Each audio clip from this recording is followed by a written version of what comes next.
Ô Edilson, a polêmica é o seguinte, de novo, 20 anos depois, a polêmica volta. Você disse no Globoplay que o título, por justiça, deveria ser para o Internacional. Ano passado, você foi lá no Benjamin Muti, no meu podcast, e você disse que o título, por justiça, era do Corinthians. Então, eu te pergunto, Edilson, o título justo de 2005 é para quem? Uma boa tarde para o Mano, para você e para o Abel também. Desculpe aí não ter falado dos dois antes, eu não estava na sala vendo.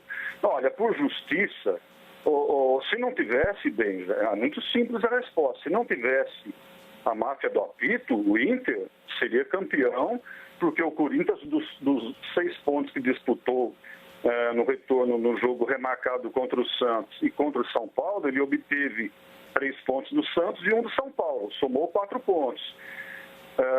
Com 77 que ele teve, foi para 81.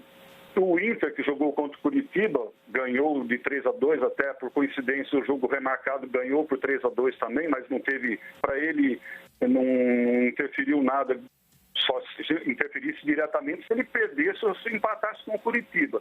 Mas nos 11 jogos, o Inter foi competente e ganhando o jogo que foi só um jogo dele. E o Corinthians foi muito mais competente ainda e concentrado, que ele recuperou dos dois jogos que ele perdeu, ficou com 0-0 no Santos e São Paulo, ele obteve 4 pontos. E foi só essa palavra, não é justiça, na verdade. Ele foi competente e nisso ele passou o Internacional, que somou 1 ponto a mais, 81 contra o 78, né? E contra 77. Então o Corinthians, não sei se justiça, mas sim competente. Ele mostrou a competência dentro dos 2 jogos remarcados e obteve 4 pontos dos 0 que ele... dos 2 jogos que ele foi remarcado. Agora, isso na máfia do apito que houve em 2005, o Inter foi prejudicado, sim, pela remarcação dos jogos. Não tenha dúvida nenhuma disso. Se bem que ele fez a parte dele ganhando um jogo remarcado, mas o Corinthians fez muito mais a parte dele ainda, ganhando e empatando os jogos que ele não pontuou. E você era contra a remarcação dos 11 jogos, né? Sim, contra, principalmente o Benja.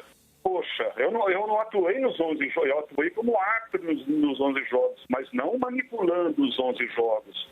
Só teve um jogo que houve, sim, interferência direta minha, foi Vasco da Gama e Figueirense, que eu dei um pênalti e, lógico, foi uma falta interpretativa, muitos dariam e muitos não dariam, mas como eu estava naquele jogo para fazer a vitória do Vasco, eu dei um pênalti numa falta que talvez se não houvesse a manipulação eu não daria ou daria. Foi interpretativa. Agora, o Internacional naquele tempo de 2005, se eu fosse o presidente do Inter e sabendo que o Corinthians ou qualquer outra equipe poderia me alcançar, mesmo eu fazendo a minha parte no jogo remarcado, que foi o remarcado do Inter contra o Curitiba e ele ganhou, mas se eu fosse presidente do Inter, sendo qualquer outra equipe que pudesse me alcançar e passar, eu como presidente do Inter há 20 anos atrás, eu não aceitaria de forma alguma eu entrar em campo.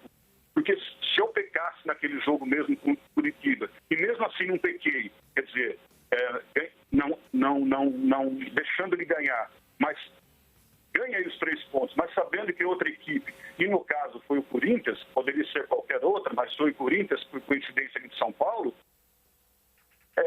o Inter não deveria ter aceitado. Poxa, o Luiz Sveiter remarcou e sabendo que não houve interferência do Edilson Pereira de Carvalho naquele jogo contra o Santos, e nem muito menos contra o São Paulo, que nem apostado foi.